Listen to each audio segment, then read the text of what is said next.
Good evening, जय हिंद। मैं major Pankaj आप सभी का स्वागत करता हूं आज के लेक्चर के लिए। सबसे पहले मैं आशा करता हूं कि आप सभी स्वस्थ होंगे और बहुत अच्छी तरीके से पढ़ाई कर रहे होंगे। आप बच्चों के फाइनल एग्ज़ाम्स चल रहे हैं, कुछ स्कूल्स में कंप्लीट भी हो चुके हैं।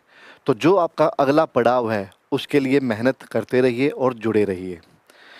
सबसे पहले आप लोगों को एक इन्फॉर्मेशन देना चाहूँगा कि कल स्पोर्ट्स स्कूल का जिन बच्चों ने टेस्ट दिया था क्लास 5th के लिए फिजिकल टेस्ट, उसका रिजल्ट आया था और हमारे 70-75% बच्चों ने जो पहला पड़ाव है यानी कि जो फिजिकल टेस्ट है वो क्लियर कर लिया है।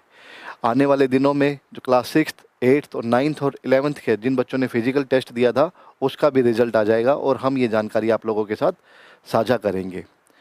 मेजर पंकज डिफेंस एकेडमी और ICS online and offline batches चला रहे हैं, जो आप देख पाएंगे स्क्रीन पे। सैनिक स्कूल के लिए, military school, Jawahar Navodaya school, Gurukul और एनडीए, जो बच्चे 10th के बाद से 11th 12th में जो बच्चे डिफेंस फोर्सेज ज्वाइन करना चाहते हैं एज एन ऑफिसर, तो उनके लिए एनडीए और उसके साथ में फिजिकल ट्रेनिंग एंड एसएसबी, ये सभी चीज़ें मेजर पंकज डिफेंस एकेडमी और आईसीएस प्रोवाइड करवा रहा है। ऑलरेडी ऑनलाइन बैचेज चले हुए हैं, ऑफलाइन क्लासेस चली हुई हैं। तो जो बच्चे जुड़ना चाहते हैं, बॉयज़ के लिए हॉस्टल फैसिलिटीज़ भी अवेलेबल है एंड ऑफलाइन जो क्लासेस लेना चाहते हैं वो द G21 स्कूल जो बिंद्रोली में लोकेटेड है वहाँ पे कांटेक्ट कर सकते हैं।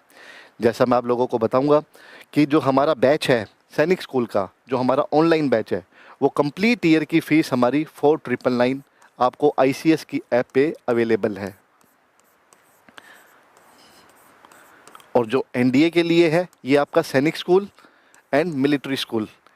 और जो बच्चे एनडीए के लिए प्रिपेयर करना चाह रहे हैं, हमारा ऑलरेडी बैच चल रहा है ऑनलाइन एंड ऑफलाइन दोनों मोड्स में, उसकी फ़ीस हमारी 2999 है। आप सभी को पता है क्योंकि मैं बार बार ये चीज़ें आप लोगों को बताता रहा हूँ कि एनडीए का एग्ज़ाम साल में 2 बार कंडक्ट किया जाता है, अप्रैल में एंड सितंबर में। तो अप्रैल अगले महीने एग्ज़ाम है। काफ़ी बच्चे हमारे पास ऑनलाइन एंड ऑफलाइन मोड में जुड़े हुए हैं, उनका एग्ज़ाम रहेगा। और जो बच्चे सितंबर के लिए ट्राई करेंगे, सितंबर में अपीयर करेंगे, उनके फॉर्म मई में अवेलेबल होंगे। तो वो बच्चे हमसे जुड़ सकते हैं, स्टार्टिंग से ही कोचिंग ले सकते हैं। आज का टॉपिक जो करंट अफेयर्स के रहेंगे वो डिस्कस करेंगे एंड कुछ बच्चों की क्वेरी है, क्या ये क्लासेस डेली हुआ करेंगी? नहीं बेटा, डेली नहीं होंगी। हमारी कोशिश रहेगी हर सैटरडे को जो भी कंप्लीट वीक की करंट अफेयर्स हैं वो आप लोगों के साथ डिस्कस करेंगे, क्योंकि काफ़ी कॉम्पिटिटिव एग्ज़ाम्स आ रहे हैं या आगे पूरे साल में शेड्यूल रहेंगे। तो हम स्टार्टिंग से ही कोशिश करेंगे, चाहे वो सैनिक स्कूल, मिलिट्री स्कूल के लिए हैं या फिर क्लास 10th 12th बेस्ड या ग्रेजुएशन बेस्ड पे जो आपके एग्ज़ाम्स कंडक्ट करवाए जाते हैं, चाहे वो राज्य सरकार के द्वारा या फिर भारत सरकार के जो अंतर्गत एग्ज़ाम्स कंडक्ट करवाए जाते हैं, उसमें सभी एग्ज़ाम्स में आपको ये फ़ायदा करेंगे। तो हमारे चैनल से, जो आईसीएस का चैनल है, उससे जुड़े रहिए। और आप डिस्क्रिप्शन बॉक्स में भी देखेंगे जो हमारा मेजर पंकज डिफेंस एकेडमी का यूट्यूब चैनल है, उस पे भी आपको बहुत सारी इन्फॉर्मेशन अवेलेबल होती रहेंगी। मैं फिर बताऊंगा, जो major Pankaj defence academy channel है आपका यूट्यूब पे भी है, उस पे भी हम जितनी भी वैकेंसीज आती हैं उनके बारे में इंफॉर्मेशन प्रोवाइड करवाते हैं, उनकी रिक्वायरमेंट्स क्या क्या रहती है, या कोई नई वैकेंसी आ रही है या किस चीज़ के लिए कैसे पढ़ना है, वो सभी इन्फॉर्मेशन आप लोगों के साथ शेयर की जाएगी। थैंक यू नैना जी। तो शुरू करते हैं आज का टॉपिक। जैसा मैंने लास्ट टाइम भी आप लोगों को बताया था, ये हमारे बच्चों के लिस्ट है, चेहरे हैं जिन्होंने सैनिक स्कूल का एग्ज़ाम क्लियर किया है, क्वालिफाई किया है। और इसमें से कुछ बच्चों के मेडिकल्स ऑलरेडी हो चुके हैं और 30 मार्च से 31 मार्च तक मेडिकल्स की डेट शेड्यूल्ड है। आप लोगों के पास जो आपने उस टाइम पे मोबाइल नंबर प्रोवाइड करवाया था, उस पर आपको मैसेज आएगा कि आपका कहाँ पर मेडिकल होना है और आपको कहाँ जाके रिपोर्ट कर दी है। अगर किसी का अभी तक मैसेज नहीं आया है तो घबराइएगा मत, अभी लगभग 15 से 16 दिन और बचे हैं और आपके मेडिकल इस कंप्लीट मार्च में मेडिकल चलते रहेंगे। तो उनसे जो भी आपके पास ऐसा कोई मैसेज आता है, ठीक है, और अगर आपको लगता है कि इसके लिए कोई आपको जानकारी प्राप्त करनी है, तो हमारा जो नंबर है 7027020454, आप उस पर कॉन्टैक्ट करके जो भी आपके डाउट्स हैं आप उनको क्लियर कर सकते हैं। जय हिंद एवरीवन। तो जनरली लास्ट सैटरडे हम क्लास नहीं ले पाए थे, ठीक है, तो हमें ये लगा था कि काफ़ी बच्चों के एग्ज़ाम चल रहे होंगे, तो हमने 2 स्लॉट्स में ये क्लास रखी है। पहली 1 मार्च से 7 मार्च, और सेकंड जो स्लॉट इसी में क्वेश्चंस रहेंगे वो 8 मार्च से और 14 मार्च तक के जो इम्पोर्टेंट क्वेश्चंस है करंट अफेयर्स के, उनको हम कवर करेंगे। तो सबसे पहले, जैसा लास्ट टाइम जब हमने क्लास ली थी तो काफ़ी बच्चों को एक क्वेरी थी कि सर हिंदी मीडियम में भी आप टाइप करवा दीजिए, ताकि हिंदी मीडियम में पढ़ने में थोड़ी आसानी होती है। तो आपकी उस इन्फॉर्मेशन को ध्यान में रखते हुए, उस आग्रह को ध्यान में रखते हुए, हमने ये इंग्लिश और हिंदी दोनों लैंग्वेज में आप लोगों के लिए क्लास अवेलेबल करवाई है। तो जो बच्चे हिंदी या इंग्लिश जिसमें भी कंफर्टेबल आप वो पढ़ सकते हैं। मैं बाइलिंगुअल यूज करूँगा, कुछ हिस्सा हिंदी में और कुछ हिस्सा इंग्लिश में आप लोगों को बताऊँगा। तो generally, on which that is the national science day observed every year in India, यानी जो भारत में जो राष्ट्रीय विज्ञान दिवस है, किस तारीख को मनाया जाता है, क्यों मनाया जाता है, उसके पीछे क्या लॉजिक है, वो सभी इन्फॉर्मेशन डिटेल में आप लोगों को प्रोवाइड करवाई जाएगी। तो चैनल में और लेक्चर में अंत तक बने रहिएगा, ठीक है। और जो भी आपको डाउट्स है प्लीज़ इसमें मैसेज करते रहिएगा। आप लोगों के मैसेजेस में पढ़ के आप लोगों के साथ जो क्वेरी होंगी उसको कोशिश रहेगी रिजॉल्व करने की।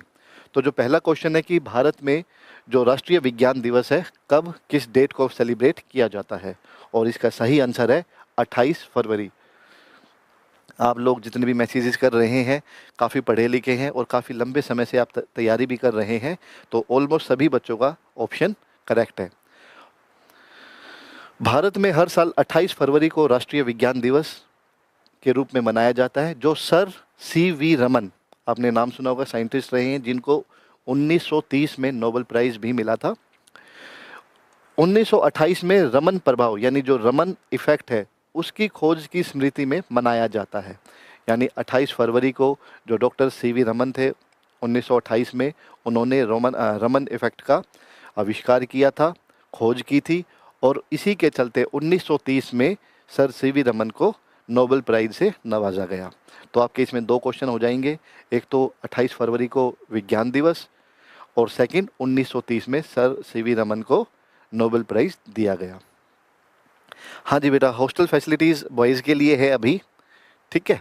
तो जो बच्चे हॉस्टल के लिए इंटरेस्टेड है क्लास 3 से लेकर क्लास 12 तक, वो हमें कॉन्टैक्ट कर सकते हैं। इसके बाद second question, who has taken additional charge as the chief executive officer of Niti Aayog. ठीक है, यानी एडिशनल, यानी ये और कुछ भी काम कर रहे हैं उसके साथ इन्होंने एडिशनल चार्ज लिया है as a CEO of Niti Aayog. तो इनमें से कौन रहेंगे, इसका आंसर देखते हैं। C, Nidhi Chhibber. Nidhi Chhibber has taken additional charge as the Chief Executive Officer of Niti Aayog following the completion of BVR Subramaniam's 3-year term in Feb 2026। यानी BVR सुब्रमण्यम का टेन्योर 3 साल का टेन्योर फरवरी 2026 में समाप्त हो गया, तो उनका जो एडिशनल चार्ज है वो निधि छिब्बर ने लिया है। ठीक है, तो अगर कोई क्वेश्चन आता है कि who has taken the additional charge of as a CEO of Niti Aayog, तो उसका आंसर रहेगा निधि छिब्बर। आप लोगों को पता है इतने टाइम से आप प्रिपरेशन कर रहे हैं, हर एक एग्ज़ाम आप लोगों ने दिया है, चाहे वो CET का है या कि कोई भी एग्ज़ाम आता है, तो आपको पता है ऐसे क्वेश्चंस पूछे जाते हैं, या तो कोई इम्पोर्टेंट डे के बारे में या फिर किसी अपॉइंटमेंट के बारे में।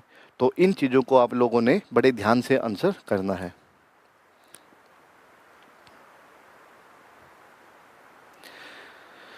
Next question, which city will host the AI summit 2027 as announced. यानी आर्टिफिशियल इंटेलिजेंस की जो नेक्स्ट समिट रहेगी 2027 की, वो किस शहर में आयोजित रहेगी। ABCD, ज्यूरिख, जिनेवा, बर्न या फिर बेसेल, और इसका सही आंसर रहेगा option B, Geneva. Geneva Switzerland का ये एक तरह से कहें बड़ा इंपॉर्टेंट डिप्लोमेटिक सिटी है, और सेकंड मोस्ट पॉपुलेशन यानी दूसरे नंबर पर सबसे ज़्यादा जनसंख्या है स्विट्ज़रलैंड में। और अगर आप देखेंगे जो UN के हेडक्वार्टर्स हैं, आपको काफ़ी हेडक्वार्टर्स और जो डिप्लोमेटिक ऑफिसेज़ हैं वो आपको जिनेवा में मिलेंगे। तो जो AI समिट होगी 2027 की, वो भी जिनेवा में जो स्विट्जरलैंड की एक सिटी है, यहाँ पे कंडक्ट करवाई जाएगी। नेक्स्ट क्वेश्चन है, which former India captain will have a stand named after him at Mumbai Wankhede stadium. अब इसमें भी आपके दो क्वेश्चन हो गए। एक तो वानखेड़े स्टेडियम कहाँ है? मुंबई में, ठीक है। और दूसरा, कौन सा जो खिलाड़ी रहे हैं, पुराने खिलाड़ी रहे हैं, इंडिया कैप्टन भी रहे हैं, उनके नाम के साथ या उनके नाम पे एक स्टैंड, यानी जहाँ पे आप लोगों ने देखा होगा जहाँ पे जो दर्शक हैं वो बैठते हैं, उनको स्टैंड बोला जाता है क्रिकेट की टर्म्स में, तो उनके नाम पे एक स्टैंड बनाया जाएगा। ऑप्शन है कपिल देव, सुनील गावस्कर, रवि शास्त्री और सौरव गांगुली। और इसका करेक्ट आंसर है रवि शास्त्री, ठीक है।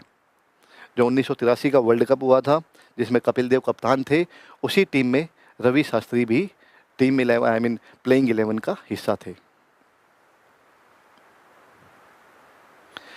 On which date will world NGO day, यानी नॉन गवर्नमेंट ऑर्गेनाइजेशन जो होती हैं, वो किस दिन मनाया जाता है? यानी विश्व का, वर्ल्ड का पूछा गया है, ग्लोबली, ठीक है। 24, 27 फरवरी या 1 मार्च या 8 मार्च। और इसका करेक्ट आंसर है 27 फरवरी, ठीक है। वर्ष 2026 में 27 फरवरी को विश्व स्तर पर विश्व NGO दिवस के रूप में मनाया जाएगा, जो शिक्षा, स्वास्थ्य सेवा, पर्यावरण संरक्षण, मानवाधिकार और आपदा राहत जैसे क्षेत्रों में गैर सरकारी संगठनों के महत्वपूर्ण योगदान को मान्यता देता है, ठीक है। 27 फरवरी को वर्ल्ड NGO डे सेलिब्रेट किया जाता है।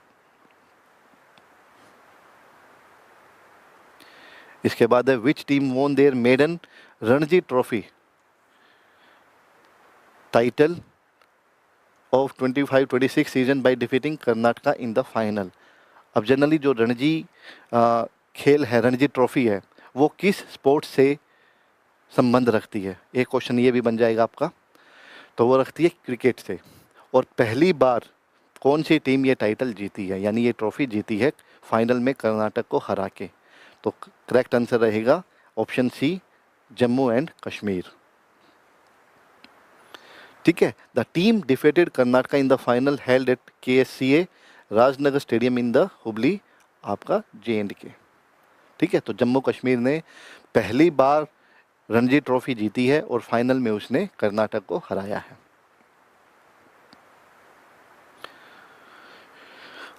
कुछ बच्चों का हॉस्टल के लिए क्वेरी है, तो प्लीज़ मैं आपको यहीं पे एक नंबर देता हूँ, प्लीज़ आप इस नंबर पे कॉल करके अपनी सारी जानकारी प्राप्त कर सकते हैं, ठीक है। 7027020454। आपको एकेडमी या स्कूलिंग या फिर अगर हॉस्टल की कोई भी क्वेरी है, आप इस नंबर पे कांटेक्ट कर सकते हैं, आपको सारी इन्फॉर्मेशन वहाँ से प्रोवाइड हो जाएगी। नेक्स्ट क्वेश्चन देखते हैं, which city set a new Guinness world record by planting 2,51,446 saplings in 1 hour on 1 March 2026। यानी किस शहर ने 1 मार्च 2026 में 1 घंटे में 2,51,446 पौधे लगाकर गिनीज वर्ल्ड रिकॉर्ड बनाया है? वाराणसी, लखनऊ, प्रयागराज या पटना? और इसका करेक्ट आंसर रहेगा option A, Varanasi.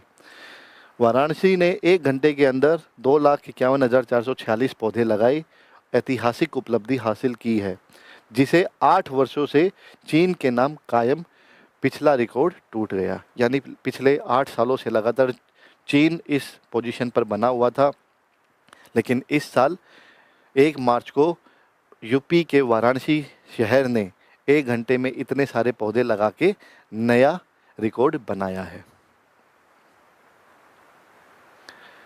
Next question, when will world wild life day यानी विश्व वन्य जीव दिवस 2026 वैश्विक स्तर पर कब मनाया जाएगा?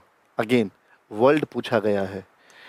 कई बार क्या होता है कि आप लोगों को आंसर आता है लेकिन कंफ्यूज हो जाते हैं, कई बार उस पर ध्यान नहीं जाता, सिर्फ वर्ल्ड वाइल्ड लाइफ डे देख लेते हैं, ये नहीं देखते कि वर्ल्ड पूछा गया है या इंडिया पूछा गया है। तो इन चीज़ों पे ध्यान रखना है और इसका आंसर रहेगा 3 मार्च। The 2026 theme focuses on medicinal and aromatic plants, conserving health, heritage, and livelihoods, emphasizing the importance of plant species in the healthcare, cultural traditions, and sustainable economies। ठीक है, तो जनरली जो 3 मार्च को सेलिब्रेट किया जाता है और उसकी ये थीम अब की बार उस पर फोकस किया जाएगा। नेक्स्ट क्वेश्चन है, on which date is the national safety day observed annually in India. ठीक है, जैसे मैं आपको बता रहा था पिछले क्वेश्चन में, ये ध्यान रखना है वर्ल्ड के बारे में पूछा गया है या इंडिया के बारे में पूछा गया है। To promote workplace safety and accident prevention, यानी कार्यस्थल सुरक्षा और दुर्घटना निवारण को बढ़ावा देने के लिए भारत में राष्ट्रीय सुरक्षा दिवस प्रतिवर्ष किस तिथि को मनाया जाता है। ठीक है, ऑप्शन है 2, 4, 6 या 8 मार्च में, और इसका करेक्ट आंसर रहेगा 4 मार्च। तो नेशनल सेफ्टी डे हर साल भारत में 4 मार्च को सेलिब्रेट किया जाता है।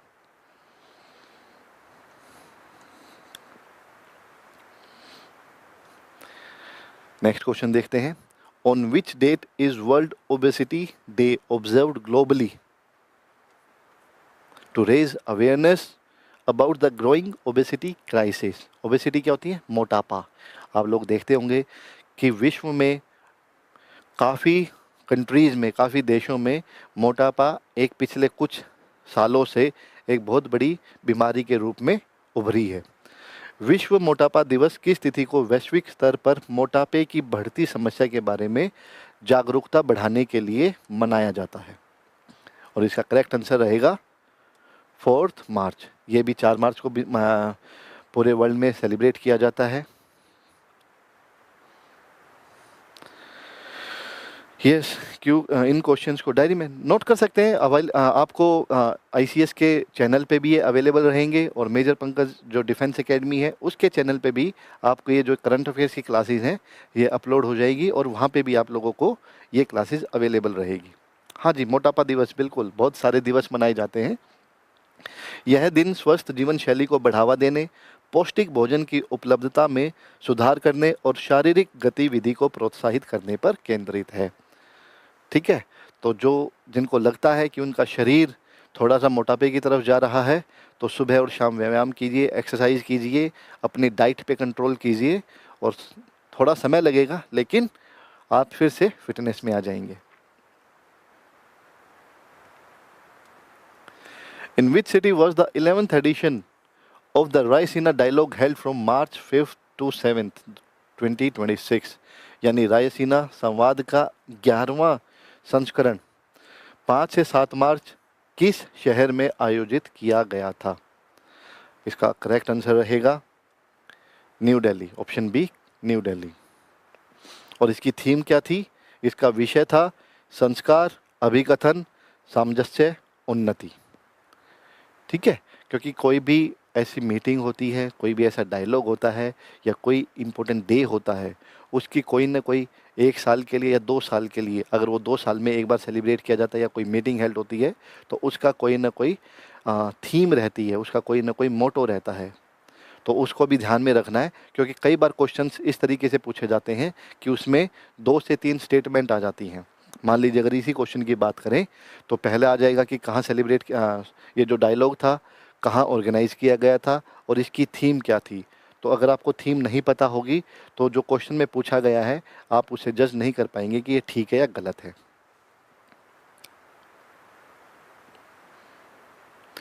Dibrugarh wildlife sanctuary which recently hosted the Indian bison fest is located in which state. याद रखना, स्पेलिंग बड़े ध्यान से पढ़नी है। ये दिब्रीगढ़ है, एक दिब्रूगढ़ भी है, लेकिन यहाँ पे जो क्वेश्चन में पूछा गया है वो देब्रीगढ़ है। ठीक है, तो ये पूछा गया है जो इंडियन बाइसन फेस्ट ऑर्गेनाइज किया था किस स्टेट में ऑर्गेनाइज किया गया। ऑप्शन है महाराष्ट्र, कर्नाटक, मध्य प्रदेश या फिर उड़ीसा, और इसका करेक्ट आंसर है option D, Orissa. It is located in Bargarh district of Orissa near Hirakud dam. अब आपको पता चल गया हीराकुंड डैम कहाँ है, उड़ीसा में है। कौन सी नदी पे है? महानदी रिवर पे। तो आपके इसमें 2 से 3 क्वेश्चन कवर हो गए कि हीराकुंड डैम है, महानदी पे है और ये कहाँ पर है? उड़ीसा में है।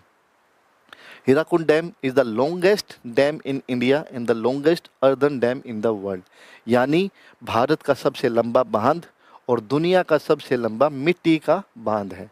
तो एक ही क्वेश्चन में आप देखेंगे कि 3 से 4 आपके जो क्वेश्चंस है, करंट अफेयर्स हैं या जीके है, वो कवर हो रही है। इसीलिए हमने कोशिश की हर एक क्वेश्चन की आपको डिटेल में चीज़ें बताई जाएं, उनकी डिटेलिंग इस तरीके से की जाइए ताकि आपके हर एक क्वेश्चन के साथ 2 से 3 क्वेश्चंस की और प्रैक्टिस हो जाए। नेक्स्ट क्वेश्चन है, who is the author of the book Mahatma a great communicator released in March 2026?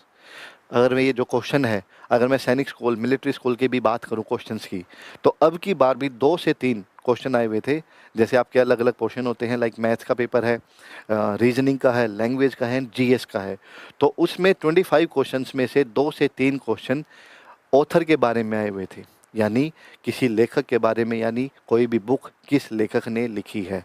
तो अब आप समझ सकते हैं कि किस तरह से एग्ज़ाम का पैटर्न बदल रहा है, चाहे वो क्लास 5th 6th के लेवल का हो, या वो 10th बेस पे हो, 12th बेस पे हो, या ग्रेजुएशन हो, कॉम्पिटिटिव एग्ज़ाम्स के लिए आप एग्ज़ाम दे रहे हैं, प्रिपरेशन कर रहे हैं, तो सभी चीज़ों का आपने ध्यान रखना है।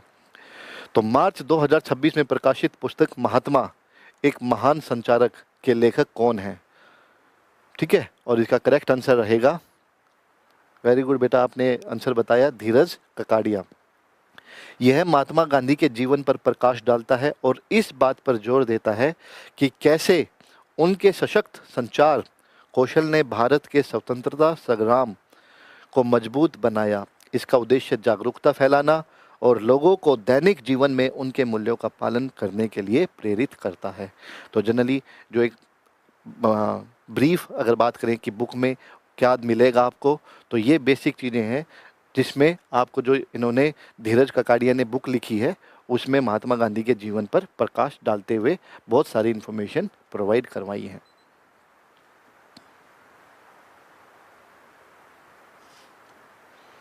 बिल्कुल बेटा, गूगल पे आप सर्च करेंगे हर चीज़ मिल जाएगी आपको, ठीक है। लेकिन जितना इम्पोर्टेंट पढ़ना है कि क्या पढ़ना है, उतना ही इम्पोर्टेंट ये भी है कि क्या नहीं पढ़ना है।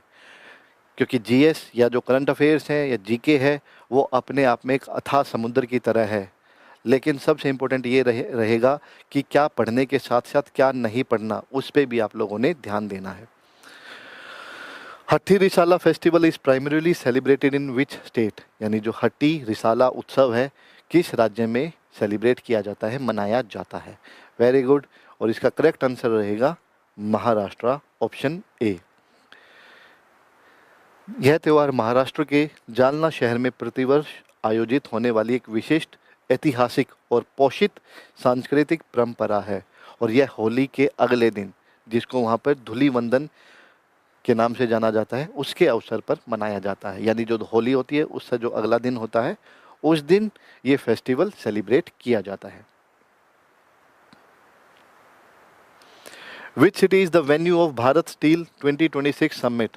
भारत स्टील 2026 शिखर सम्मेलन किस शहर में आयोजित किया जा रहा है?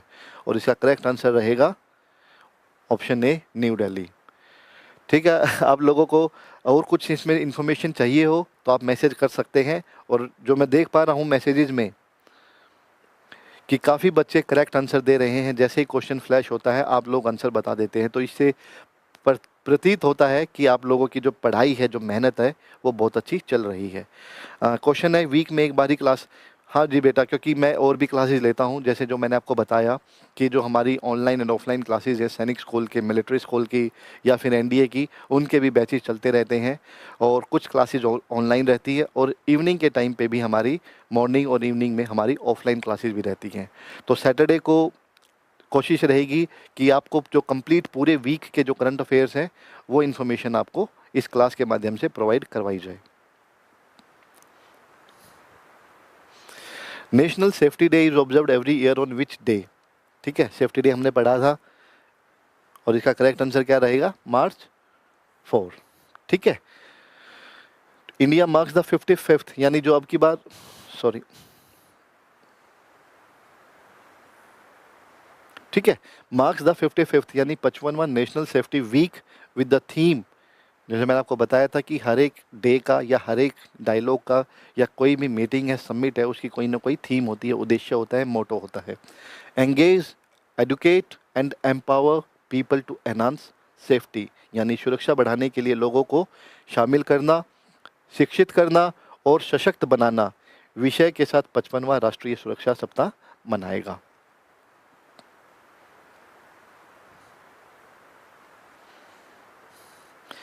ठीक है संदीप कुमार जी, आप यूपी से हैं और थैंक यू वेरी मच, आप लाइव क्लासेस देख रहे हैं।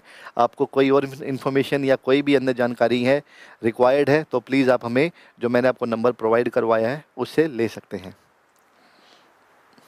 Next question, green Chaupal initiative was launched by which state government, यानी जो ग्रीन चौपाल के नाम से एक स्कीम है, उसको किस राज्य सरकार द्वारा शुरू किया गया, और इसका ऑप्शन रहेगा Uttar Pradesh, UP. The Yogi Adityanath led Uttar Pradesh government is working to make the state a green state, ठीक है, through large scale sapling plantation. जैसा हमने पढ़ा था कि वाराणसी में जो 1 मार्च को 2,51,446 सैपलिंग्स लगाए गए, कीर्तिमान बनाया, रिकॉर्ड बनाया, और उसी के चलते योगी आदित्यनाथ के नेतृत्व वाली यूपी सरकार बड़े पैमाने पर पौधारोपण के माध्यम से राज्य को हरित राज्य बनाने की दिशा में काम कर रही है। World engineering day is celebrated on which day every year to recognise engineering's role in sustainable development, ठीक है, जिस प्रकार से इसमें वर्ल्ड का पूछा गया है, वर्ल्ड इंजीनियरिंग डे कब सेलिब्रेट किया जाता है, और इसका ऑप्शन रहेगा 4 मार्च, ठीक है। और इसकी जो थीम रहेगी वो क्या थी, smart engineering for a sustainable future through innovation and digitalisation, okay.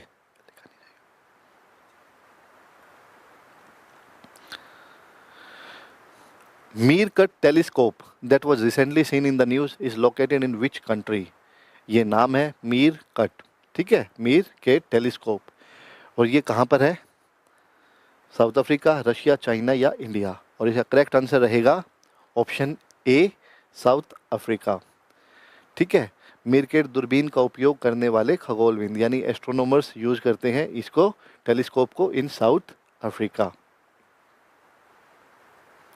इसके बाद, what is the name of the mascot released by union home minister Amit Shah for the upcoming census 2027 in New Delhi on March 5, 2026। कई बार जैसे ये question आया हुआ है, ऐसे ही आपके कॉम्पिटिटिव एग्ज़ाम्स में, क्योंकि हर साल काफ़ी एग्ज़ाम्स होते हैं, तो ऑलमोस्ट 40 से 50% जो पेपर्स हैं, जो मैं रीड करता रहता हूँ, पुराना पैटर्न देखता रहता हूँ, तो ऐसे क्वेश्चन आ जाते हैं, कोई भी न्यूज़ ऐसी आती है या कोई नई स्कीम लॉन्च हो रही है, उसके बारे में कुछ न कुछ पूछा जाता है। तो केंद्रीय गृह मंत्री अमित शाह द्वारा 5 मार्च 2026 को नई दिल्ली में आगामी जनगणना जो 2027 से स्टार्ट होगी के लिए जारी किए गए शुभांकर का नाम क्या है, ठीक है, मास्केट होता है ना, एक तरह से मुखौटा की तरह बोलते हैं, उसका क्या नाम है, और इसका करेक्ट आंसर रहेगा प्रगति,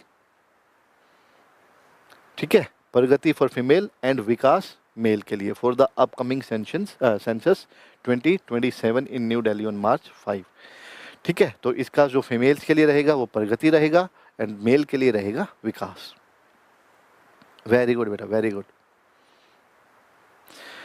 ये हमारा 1 से जो 7 मार्च तक की करंट अफेयर्स थी उनको कवर किया था, और अगले 10 क्वेश्चन हैं जो 8 मार्च से और आज दोपहर तक के, अगर मैं बात करूं, जो इम्पोर्टेंट न्यूज़ आई हैं, जो करंट अफेयर्स के टॉपिक हैं, उसमें हम ये कवर करेंगे। Which Indian state launched the दिव्यांग सहायक portal, India's first integrated online platform for disability welfare schemes, ठीक है, हिंदी में भी पढ़ लूँगा, ऑल्दो आपके सामने लिखा हुआ है, बट स्टिल, भारत के किस राज्य ने दिव्यांग सहायक पोर्टल का शुभारंभ किया, जो विकलांग कल्याण योजनाओं के लिए भारत का पहला एकीकृत ऑनलाइन मंच है, ठीक है। कई बार मैंने जो आपको बताया, चाहे कोई स्कीम है या फिर कोई भी ऐसा नया प्रोजेक्ट लॉन्च हुआ है, उसके बारे में इंफॉर्मेशन आपके पास होनी चाहिए। वेरी गुड नैना जी, मैं देख पा रहा हूँ कि मैक्सिमम आंसर्स आपके करेक्ट हैं और इसका करेक्ट आंसर रहेगा Maharashtra. Next question, who created history? ये स्पोर्ट्स, क्योंकि आप मान के चलिए अगर 25 क्वेश्चन है, 30 क्वेश्चन है, 50 क्वेश्चन है, उसके हिसाब से 1 से 2 क्वेश्चन स्पोर्ट्स के बारे में पूछे जाते हैं। चाहे वो आपका किसी ट्रॉफी से लेके हो सकता है, या किसी प्लेयर को लेके हो सकता है, या किसी वेन्यू को लेके हो सकता है, या किसने कौन सा प्राइज़ या कोई कप वो जीता है उस टीम के बारे में हो सकता है। तो who created history by scoring the fastest century in T20 World Cup history with a 33 ball 100 in the semi-final against South Africa? यानी दक्षिण अफ्रीका के खिलाफ सेमीफाइनल में जो अभी T20 वर्ल्ड कप हुआ था, जिसमें इंडिया ने फाइनल में न्यूजीलैंड को हराया था 96 रनों से, तो उससे पहले जो सेमीफाइनल हुआ था तो उस दक्षिण अफ्रीका को हराया था प्लेयर ने, इंग्लैंड ने, सॉरी न्यूजीलैंड ने ही, ठीक है। तो 33 बॉल यानी 33 बॉल पे सेंचुरी इस प्लेयर ने बनाई थी, ओपनर थे, और इन्होंने कीर्तिमान यानी रिकॉर्ड बनाया है कि इतनी कम गेंदों पे सेमीफाइनल में वर्ल्ड कप में शतक बनाया। और इनका जो करेक्ट आंसर रहेगा वो रहेगा Finn Allen.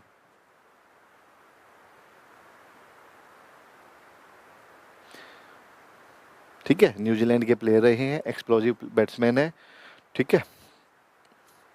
Next question, who was appointed as president of Jio Platforms to lead the company's international expansion efforts? जो जियो प्लेटफॉर्म है, जो आपको पता है कि अंबानी का एक प्रोजेक्ट है, उसके अभी प्रेसिडेंट नियुक्त किए गए हैं और उनका नाम क्या है? आकाश अंबानी, मनोज कोहली, राजीव चंद्रशेखर या फिर डैन बेले? उसका करेक्ट आंसर रहेगा डैन बेले। He is a veteran in the telecommunications industry with more than 35 years of experience, यानी 35 सालों से ज़्यादा का अनुभव रहा है इनको। और and he was appointed as the president of Jio Platforms to lead its global expansion initiative, यानी ताकि वो इसके वैश्विक विस्तार पे काम कर सके। तो डैन बेले हैं जो 35 साल से ज़्यादा का एक्सपीरियंस है और जियो प्लेटफॉर्म के न्यू प्रेसिडेंट के रूप में इनको नियुक्त किया गया है। On which that is international women's day? ये इजी क्वेश्चन है, अभी हमने देखा 8 मार्च को ये सेलिब्रेट किया जाता है, ठीक है, इंटरनेशनल वुमेंस डे यानी वर्ल्ड, ठीक है। इसका करेक्ट आंसर ऑप्शन सी रहेगा। Next, in which city was the 9th international Santhal conference addressed by president Droupadi Murmu held on 7 March 2026, यानी 7 मार्च 2026 को आयोजित 9वें अंतर्राष्ट्रीय संथाल सम्मेलन को राष्ट्रपति द्रौपदी मुर्मू ने किस शहर में संबोधित किया था? ठीक है,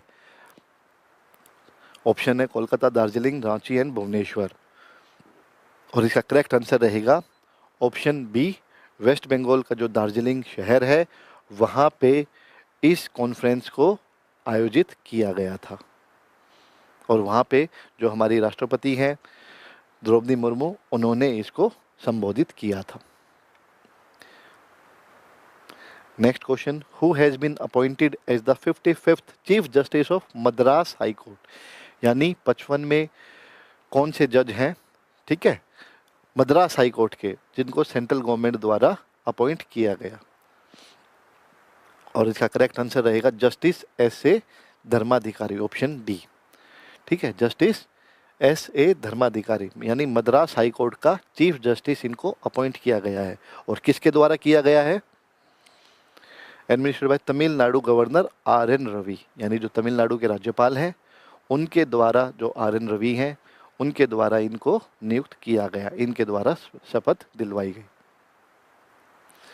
Who became the first woman to be appointed as chief superintendent of a functional nuclear power plant in India?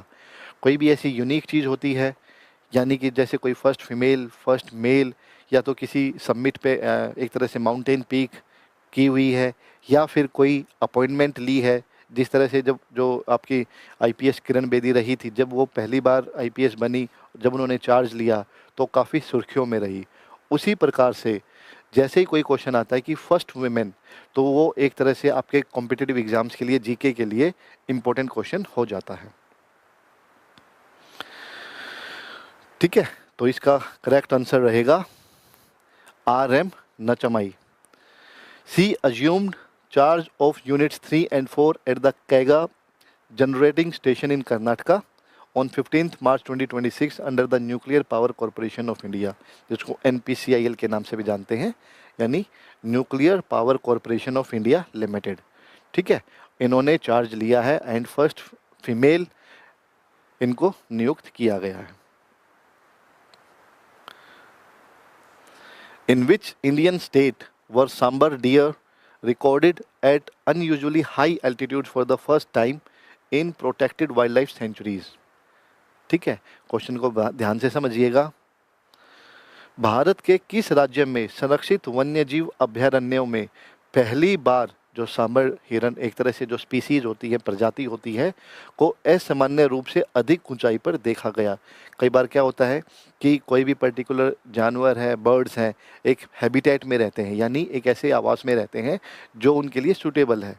तो मान लीजिए कोई 10,000 फीट तक ही रहे हैं, उससे ऊपर किसी को देखा नहीं गया या शायद उनके लिए वो चीज़ें ठीक नहीं हैं, तो असामान्य रूप से अधिक ऊंचाई पर, मान लीजिए इनको 10,000 फीट तक ही रहने की आदत है और इनको 12-13 हज़ार फीट पे देखा गया हो, तो ये अपने आप में एक यूनिक चीज़ बन जाती है। तो किस स्टेट में हुआ था ये हुआ था आपके हिमाचल प्रदेश में। दक्षिण एशिया में हिरण की सबसे बड़ी प्रजाति सांबर हिरण हिमाचल प्रदेश के चंबा जिले में असामान्य रूप से अधिक ऊंचाई पर देखे गए। ठीक है, हिमाचल प्रदेश के चंबा जिले में। Next, who has been appointed as the vice chief of army staff of India effective from April 1, 2026? यानी भारत के जैसे आपके चीफ आर्मी होते हैं, चीफ आर्मी ऑफ स्टाफ, उसके बाद वाइस चीफ होते हैं। ठीक है, तो भारत के सेना उप प्रमुख के रूप में 1 अप्रैल 2026 में किसे नियुक्त किया गया है? यानी नियुक्त हो चुके हैं, 1 अप्रैल से वो कार्यभार संभालेंगे। और इसका करेक्ट आंसर रहेगा लेफ्टिनेंट जनरल धीरज सेठ। ठीक है, has been appointed as the vice chief of army staff of the Indian army with effect from 1 April 2026। And the last question आज का, in which country is the joint military exercise Lamitiye 2026 being conducted with the participation of the Indian Armed Forces? यानी भारतीय सशस्त्र बलों की भागीदारी के साथ संयुक्त सैन्य अभ्यास लमितिये 2026 किस देश में आयोजित किया जा रहा है? ठीक है, एक्सरसाइज का नाम है लमितिये और कहाँ पे कंडक्ट होगी? इसका करेक्ट आंसर रहेगा सेशल्स, ऑप्शन बी सेशल्स। ये एक आइलैंड है जो अफ्रीकन कॉन्टिनेंट है, उसके साथ में ही सेशल्स एक ग्रुप ऑफ आइलैंड्स है। यहाँ पे इसका एक्सरसाइज को कंडक्ट किया जाएगा।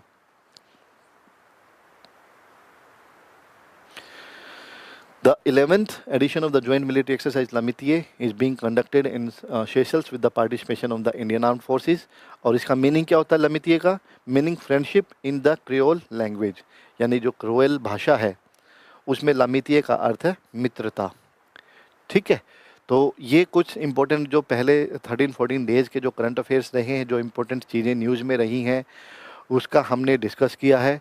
इसके अलावा और मैं आपको बताया कि हर सैटरडे को हमारी कोशिश रहेगी कि पूरे वीक की करंट अफेयर्स आप लोगों के साथ इस क्लास के माध्यम से शेयर की जाए। और जो हमारा यूट्यूब चैनल है मेजर पंकज डिफेंस एकेडमी, वहाँ पे भी आपको ये क्लासेस मिलती रहेंगी। उसके अलावा जो नई वैकेंसीज आती हैं या किसी भी कॉम्पिटिटिव एग्ज़ाम्स के लिए कोई अलग से इन्फॉर्मेशन आती है या फिर जो क्लासेस होती हैं वो हम प्रोवाइड करवाते हैं। ऑनलाइन एंड ऑफलाइन क्लासेस हमारी अवेलेबल हैं। डिफरेंट क्लासेस के लिए डिफरेंट ऑप्शंस हैं जो आपके सैनिक स्कूल, मिलिट्री स्कूल के सीनियर क्लासेस के लिए एनडीए है, यानी डिफेंस के लिए अगर आप जाना चाहते हैं। उसके अलावा और भी कोई कॉम्पिटिटिव एग्ज़ाम की तैयारी आपको करनी है तो जो हमारा नंबर है उस पर आप कांटेक्ट कर सकते हैं। और जो हमारे हॉस्टल फैसिलिटीज़ हैं बॉयज़ के लिए वो भी अवेलेबल हैं, जहाँ पे एक मिलिट्री रूटीन का आपको देखने को मिलेगा, जहाँ पे सुबह बच्चे को उठाया जाएगा, फिजिकल एक्सरसाइज होगी, फिर बच्चा एक रूटीन में रेडी होकर ब्रेकफास्ट करके क्लासेस लेंगे। उसके बाद जो बच्चे कॉम्पिटिटिव एग्ज़ाम की उनका अलग बैच चलता है, अलग फैकल्टी है उनके लिए।